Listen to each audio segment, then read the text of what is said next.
Pinagpapaliwanag ng Department of Public Works and Highways o DPWH ang mga kontraktor ng road reblocking sa EDSA. Hindi kasi natapos ngayong araw ang road repair nitong Semana Santa na nagdulot siyempre ng matinding trapiko. Sumubay pa kasi rito ang dagsa ng mga bakasyonistang balik Maynila. May report si Jamie Santos. Tila dumaan sa kalbaryo ang mga kababayan nating balik Maynila kaninang umaga. Paano ba naman kasi ang inaasahang pagtatapos ngayong araw ng reblocking sa kahabaan ng EDSA hindi natapos? Sumikip tuloy ang daloy ng trapiko sa northbound ng EDSA mula Buendia hanggang Ortigas pasado alas 7 ng umaga. Si MMDA Chairman Attorney Francis Tolentino napasugod sa lugar para magmando ng trapiko.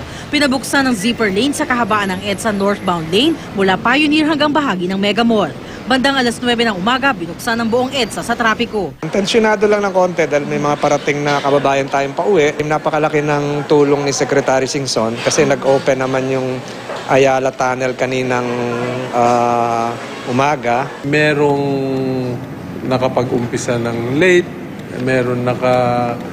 we did not anticipate a closure of the plant half day on Good Friday. May mga bahagi ng planong ultimate road reblocking na hindi pa nasisimulan. Ang estimate kasi namin about 30,000 square meters. Ang nagawa lang namin 28,000, a little over 28,000. No?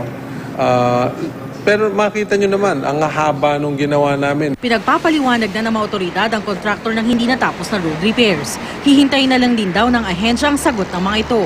Humingi naman ng pangunawa ang Malacanang sa commuters at motoristang apektado. Ayon sa MMDA, pag-aaralan pa kung magkakaroon muli ng road reblocking tuwing weekend. Jamie Santos, GMA News.